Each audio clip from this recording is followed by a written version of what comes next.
પંચાયતી રાજ એટલે લોકશાહીનો પાયો ગણાતો હોય છે। ન વાદ ન વિવાદ અને માત્ર વિકાસના સૂત્રને ધ્યાનમાં લઈ સરપંચ પદના ઉમેદવાર જણાવી રહ્યા છે કે ગ્રામજનો સારી રીતે ઓળખે છે અને તમામ લોકો સાથે પરિવાર જેવો મારો નાતો રહ્યો છે।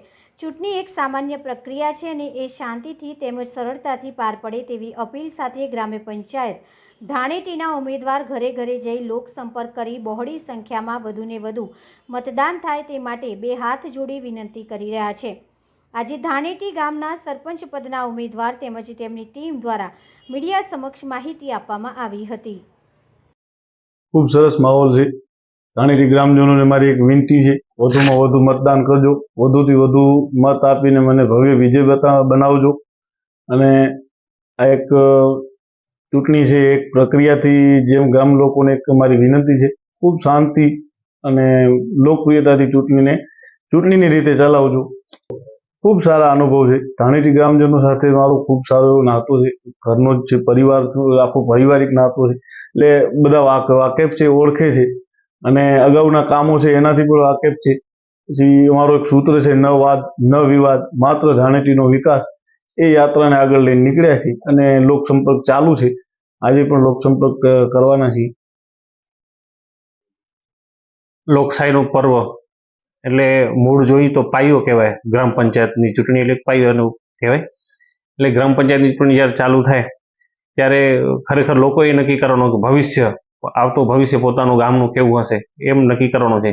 ત્યારે હું આપના માધ્યમથી હું ગામના લોકોને અપીલ કરીશ કે એક સારા માણસને, સારા વ્યક્તિને ચૂંટજો, જેનાથી જે મારા 10 વર્ષ છે એ કાર્યકાળને વધુને વધુ ગતિ મળી અને સારા કામો કરી શકે, ગામનો વિકાસ કરી શકે। એટલા માટે અમે જે અમારા ઉમેદવાર છે રાધાબેન, જેનું નિશાન છે 80, તો આપના માધ્યમથી હું સૌ ગ્રામજનોને વિનંતી કરવા માંગુ છું કે આપ વધુમાં વધુ વોટિંગ કરજો અને વધુમાં વધુ અમારા તરફથી વોટ કરજો, જેના કારણે જે 10 વર્ષની ગતિ છે, 10 વર્ષની જે આપણો વિકાસની યાત્રા છે એને વધુ ગતિ મળે અને આવતા 5 વર્ષો પાછા આપણે સારી રીતે ગામને સારું શાસન મળે, શાંતિપૂર્વક મળે, એવી મારી આપ સૌને અપીલ છે। મારા ગામથી ખરેખર બીજા ગામો કરતાં મને મારું ગામ થોડુંક અલગ દેખાય છે।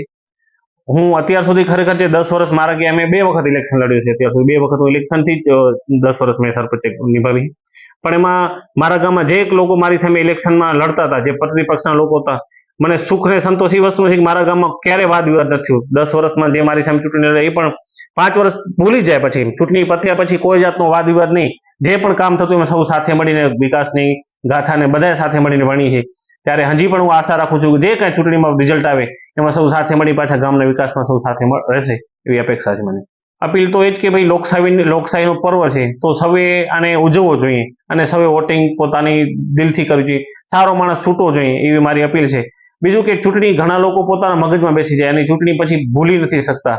આ દુઃખદ વસ્તુ છે કે માણસ ભૂલે નહીં તો એ આગળ જતા પોતાના પરિવારને, સમાજને ઘણું બધું નુકસાન થવાના કારણે તો એ ભૂલીને એક ચૂંટણીના પર્વને જે કાંઈ રિઝલ્ટ આવે શિરોમાને ગણી અને વિકાસમાં જોડાઈ જવું જોઈએ એવી મારી એક અપીલ છે સૌ કચ્છવાસીઓને, સૌ ગ્રામ પંચાયતમાં જે સરપંચો સૌને શુભેચ્છાઓ ખૂબ ખૂબ, અને જે પણ જીતે એને ખરેખર લાગી જવું જોઈએ, હારે એને પણ પોતાને હાર સ્વીકારી અને સાથે મળીને કામ કરવું જોઈએ।